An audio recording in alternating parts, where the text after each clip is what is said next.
Di sini perkenalkan, nama aku Muhammad Adib dari jurusan Ilmu Lingkungan di Universitas 11 Maret.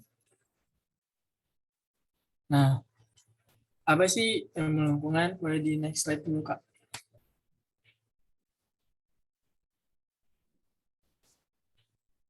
Jadi ilmu lingkungan merupakan bidang ilmu yang membahas permasalahan mengenai seputar lingkungan beserta dengan pemberian solusi yang diintegrasikan dengan ilmu lainnya. Nah, di sini tuh kita apa sih, Bang? Ngapain aja? Maksudnya kayak kok aneh-aneh aja, masa lingkungan dipelajarin ada ilmunya. Jadi sini tuh kita ntar mempelajari gabungan nih dari biologi, geologi, terus fisikanya ada, kimianya ada, terus informatika atau ya tentang robotik gitu juga bisa atau ada. Nah, tadi semuanya dibahas jadi satu, digabungin buat memajukan salah satu tujuan nasional. Nah, tujuan nasional atau bahkan tujuan dunia yaitu 17 SDGs atau 17 apa namanya? Tahap perubahan ya tahap perubahan, dan itu di mana ditujukan agar masyarakat yang ada di dunia ini merasa aman dan nyaman, terutama mengenai lingkungan. Jadi nih, belakangan ini kita tahu nih, panas di Indonesia itu udah nggak wajar. Itu bukan dirasain sama Indonesia doang, tapi sama negara-negara lain. Dan itu tuh salah satunya karena adanya perubahan iklim. Perubahan iklimnya itu sangat tidak wajar dan banyak banget yang memicu adanya perubahan iklim, terutama adanya penggunaan bahan bakar, dan di mana pada saat ini Indonesia sendiri tuh mulai memperbanyak kendaraan-kendaraan listrik. Nah, itu salah satu upayanya. Boleh di next dulu, Kak.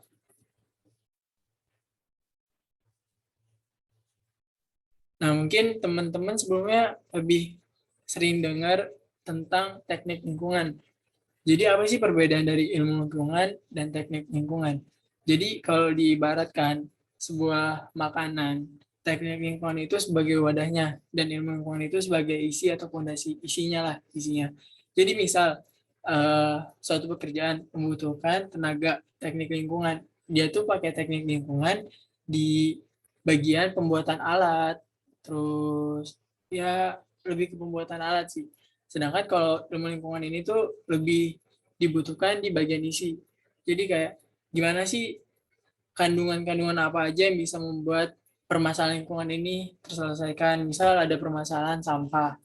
Jadi kalau misalnya permasalahan sampah tuh, aku kan di Solo nih. Di Solo sendiri tuh ada namanya TPS Putri Cempo. Di situ dia udah habis masa umur pakainya dari 2010. Sedangkan kita masyarakat Solo masih ngebuang sampah ke situ. Jadi ibaratnya sampah di sana tuh menggunung. Nah, di sini tuh ilmu lingkungan bekerja sebagai dasarnya, kayak apa aja sih yang bisa dilakukan untuk meminimalisir sampah, apa aja dampak dari sampah itu ke masyarakat, apa aja yang bisa dimanfaatkan dari sampah. Nah, kayak gitu-gitunya lah. Terus kalau teknik lingkungan, dia bisa mulai ngerambat ke cara penanggulangannya. Misalnya ntar membuat sebuah mesin, pembangkit tenaga sampah, dan itu mulai diterapin di Solo. Nah, itu tuh yang bisa kerja dari teknik lingkungan atau teknik mesin dan teknik-teknik lainnya. Kurang lebih gitu. Lanjut di next slide, Kak. Nah, di ilmu lingkungan belajar apa aja sih, Bang? Pertama nih ada rekayasa lingkungan. Rekayasa lingkungan ini kita merekayasa lingkungan. Kayak kita merubah sesuatu agar lingkungan itu tetap ada. Lingkungan itu lebih bagus, lingkungan itu lebih enak dipandang atau lebih estetik mungkin ya bahasa sekarang. Jadi misal ada aliran sungai yang lurus, itu tuh kemungkinan bahayanya tuh sangat besar karena dia nggak ada penahan-penahannya. Makanya dibuat rekayasa lingkungan, dia berbelok. Itu juga ada di Solo. Contohnya di Sungai Bengawan. Dia tuh awalnya alirannya lurus, tapi karena ada perubahan arus yang tadinya dari atas ke bawah jadi bawah ke atas, dia dibuat berliku memasuki kota. Nah, itu salah satu bagian dari rekayasa lingkungan. Kemudian ada ekologi terapan. Ekologi terapan ini sesuai namanya tentang kehidupan, dia lebih membahas tentang tanaman, terus hewan-hewan, dia lebih ke konservasi lingkungan. Nah, di sini jadi dari ilmu lingkungan ini tuh bisa kemana aja, bisa ngebahas ke teknik, bisa ngebahas ke kehutanan ataupun pertanian. Pokoknya dari sini tuh ilmu lingkungan benar-benar dasar, makanya dia ada kata ilmunya gitu. Kemudian ada manajemen lingkungan. Nah, untuk manajemen lingkungan ini kita bisa ngebahas mengenai permasalahan-permasalahan terutama yang ada di daerah kota-kota besar seperti polusi udara ataupun air ataupun tanah, terus bisa juga tentang tadi sampah, terus juga pencemaran air. Pokoknya di sini kita ngebahas tentang manajemen lingkungan, dan di sini juga di manajemen lingkungan kita bisa mulai ngelihat nih peluang-peluang apa aja yang bisa kita cuanin, yang bisa kita dapetin hasil untung lah, daripada kita kerja nggak dapet untung lain kan. Dari manajemen lingkungan ini kita bakal belajar nih apa aja yang bisa kita lakuin biar mendatangkan cuan. Nah, yang terakhir mungkin ada SIL atau sistem informasi lingkungan. Dari yang aku bahas tadi kan kayak tentang teknik sama hutan. Nah, SIL ini lebih ke mana ya? Berarti geomorf ya tentang pemetaan lah. SIL ini tentang pemetaan. Jadi ntar dari ilmu lingkungan ini kita bisa ngebuat sebuah peta. Peta apa aja tuh, Bang? Nah, peta yang bisa dibuat sama kita tuh nanti bisa peta tentang kerawan bencanaan. Luas banget kan ya bahasannya, kerawan bencanaan, terus peta dari rute apa ya? Rute kota. Jadi misalnya di suatu kota ini bakal ada kecelakaan ataupun ada hal-hal yang sifatnya mendadak, pencarian rutenya bisa dibuat petanya sama anak ilmu lingkungan. Terus bahkan nih peta naik gunung yang suka muncak-muncak, peta naik gunung bisa dibuat sama anak ilmu lingkungan. Itu ntar kita ngebahas tentang kemiringannya dan lain sebagainya. Boleh di next dulu karena waktu juga. Nah, dari tadi bahasan 4 yang fokus di ilmu lingkungan, kita bakal jadi apa aja sih, Bang, kalau udah lulus? Pertama ada tenaga pendidik. Tenaga pendidik ini bisa jadi dosen ataupun jadi guru. Ya, kayak kuliah-kuliah lainnya. Terus kemudian ada peneliti lingkungan. Peneliti lingkungan ini ntar kita bakal ngebahas tentang AMDAL. Dan di Indonesia sendiri AMDAL ini masih minim pengetahuan oleh masyarakat. Sebenarnya pabrik-pabrik ataupun mall-mall yang besar itu, hotel juga, dia harus punya izin AMDAL. Dan ini tuh bisa dioprak, ya maksudnya kayak bisa diubah-ubah sama peneliti lingkungan ini. Kemudian ada wirausaha. Ya wirausaha kayaknya nggak usah dijelasin, banyak banget yang bisa dicuanin. Terus ada konsultan lingkungan. Konsultan lingkungan ini misalnya ada seseorang yang atau sekelompok yang mau ngebuat sebuah perusahaan ataupun mall, dia bisa konsultasi ke lingkungan biar AMDAL-nya tadi bisa terlaksana. Terus ada tenaga ahli. Tenaga ahli ini kurang lebih mirip sama konsultan lingkungan, cuman tenaga ahli ini dia berperan di lapangannya. Kalau konsultan kan ibaratnya kayak penasihat, kalau tenaga ahli ini dia yang terjun langsung. Boleh lanjut dulu, Kak. Next. Nah, banyak banget nggak sih tadi profesi yang bisa dilakuin sama anak yang lingkungan, itu tuh baru sebagian, masih banyak lainnya yang bisa di handle sama anak lingkungan. Terus kalau kalian pengen tahu di kampus negeri mana aja sih yang ada ilmu lingkungan ini, pertama ada di 11 Maret atau UNS yang aku sekarang kuliah, kemudian ada di UNES atau Universitas Negeri Semarang, kemudian ada di UGM Universitas Gajah Mada. Cuman di UGM ini dia digabung sama geologi apa gitu, pokoknya dia gabungan. Dan terakhir ada di Universitas Halu Oleo, ini di daerah luar pulau sana, Sumatera kalau nggak salah. Ya boleh dilanjut. Mungkin kalau di universitas swastanya ada di Uniku, Universitas Kuningan. Dia punya ilmu lingkungan, keren banget emang Uniku. Padahal fun fact yang ada di ilmu lingkungan sendiri, pertama nih, jurusan ilmu lingkungan itu adalah jurusan baru. mau di Indonesia ataupun di UNS, ya kalau udah di UNS berarti Indonesia ya. Intinya ilmu lingkungan ini jurusan baru, dan makanya baru ada 4 univ ini. Sedangkan ke depannya orang lingkungan ini dibutuhkan banyak sama Indonesia maupun dunia. Terus fun fact lainnya, cowoknya sedikit. Jadi di ilmu lingkungan ini yang banyak ngambil tuh cewek.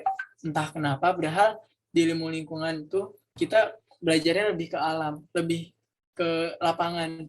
Jadi kayak ibaratnya 30% praktikum lapangan, 50% atau 60% ke apa namanya? Ke materi, 10%-nya ke lain-lain. Lain-lainnya ntar aja dijelasinnya. Kalau kalian masuk ilmu lingkungan. Terus dan terakhir sering jalan-jalan. Ya karena tentang lingkungan kita bakal keliling terus. Entah itu di sekitar kota kita ataupun keluar kota gitu. Mungkin slide berikutnya ada beberapa gambar yang bisa aku tunjukin ke kalian mengenai ilmu lingkungan yang ada di UNS. Nah ini kita kalau misalnya lagi ada agenda. Ini pertama ada praktikum, ada 4 foto besar ini praktikum, dan satu ini ada acara arak-arakan. Kalau di UNS itu arak-arakannya lumayan rame, dan karena emang lingkungan jurusan baru mungkin belum terlalu banyak laki-lakinya gitu sih. Mungkin boleh di next slide atau slide terakhir. Terima kasih atas perhatiannya. Mungkin kalau ada yang mau bertanya boleh dipersilakan, aku kembalikan ke MC ya. Video keren banget nih ilmu lingkungan. Wah, mungkin buat para peserta yang punya pertanyaan boleh di raise hand ataupun langsung chat di kolom chat ya. Terus berarti ini jurusan yang masih baru banget ya Kak, di Indonesia. Nah itu tuh apa ya Kak? Kalau katanya kan sering praktikum nih. Nah kalau dari Kak Adip sendiri, udah pernah kemana aja nih Kak? Kalau buat praktikumnya? Jadi kalau misalnya dari aku sendiri praktikumnya udah kemana aja, yang pasti pertama di dalam kota. Kalau di dalam kota udah nggak kehitung ya, soalnya kita kayak hampir seminggu sekali praktikum. Tapi tenang, laporan praktikumnya nggak sesusah itu, nggak harus gambar-gambar kayak anak biologi ataupun kimia fisika gitu kan. Pokoknya laporan praktikumnya enak. Terus kalau masalah tempat kemana aja, mungkin paling jauh itu ke daerah Boyolali, terus Yogyakarta, Sragen, ya masih daerah daerah Jawa Tengah dan Yogyakarta lah, masih daerah situ, cuman udah sering banget kerasa jalan-jalannya gitu sih mas. Enak banget ya Kak, kuliah sambil healing gitu. Healing. Ya betul. Ini ada pertanyaan, boleh aku jawab langsung nggak? Oh iya, boleh Kak, langsung aja Kak. Dari M Abdul, bedanya sama teknik lingkungan apa kak? Kayak yang tadi aku jelasin di PPT, mungkin tadi agak telat masuk ya. Jadi kalau ilmu lingkungan ini dia lebih ke dasar teori atau lebih ke isinya, sedangkan teknik lingkungan ini sebagai wadah ataupun jadi ibaratnya ilmu lingkungan ini perencana. Nah, eksekutornya itu teknik lingkungan.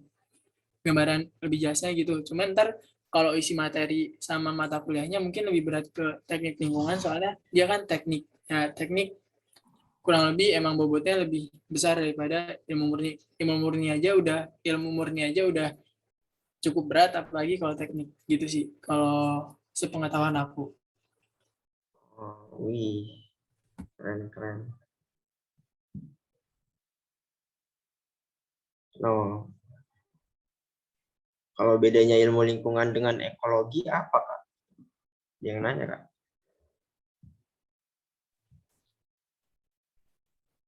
Bedanya ilmu lingkungan sama ekologi. Ya, Kalau ekologi mungkin lebih aku sebenarnya belum terlalu lihat nih ke ekologi, cuman kalau dari namanya ekologi kan, kalau yang dari bahasan yang aku juga kan ada kebetulan ada kuliah ekologi. Nah di kuliah ekologi yang aku jalanin itu kita lebih ke makhluk hidupnya, sedangkan kalau di ilmu lingkungan ini kita ada ngebahas tentang abiotiknya. Jadi komponen lingkungan itu ada 3, A, B, C. A itu abiotik, B itu biotik, C itu kultur.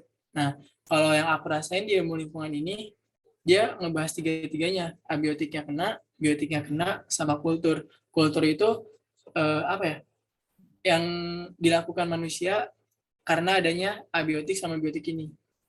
Tapi nggak kayak eh, kegiatan manusianya lah. Kalau kultur itu lebih ke kegiatan manusianya, budayanya. Simpelnya gitu. Mungkin bedanya di situ ya bahasannya.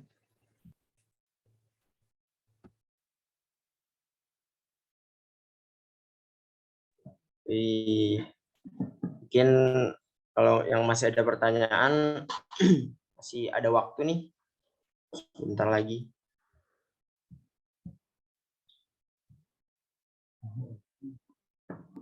Terus mungkin kalau lapraknya itu berarti setiap habis praktek gitu ya, Kak? Nah, kalau misalnya di ilmu lingkungan di UNS ya, nggak tahu di kampus lain. Kalau di UNS itu lapraknya dikasih waktu sekitar 10 hari sampai 14 hari.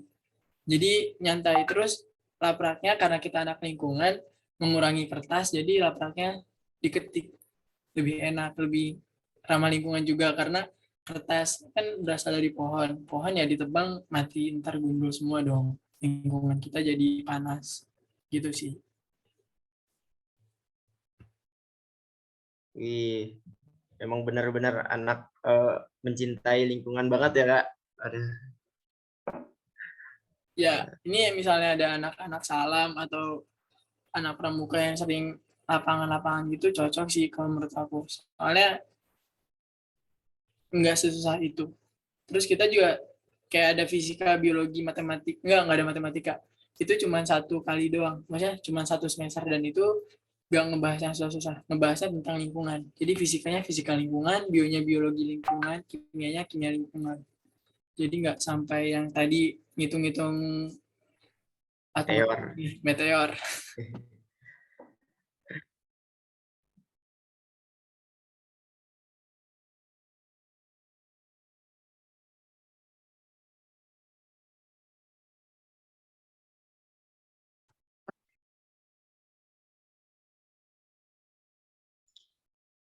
Mungkin ada pertanyaan lagi mungkin. Kalau nggak ada, bisa kita lanjut ke jurusan selanjutnya.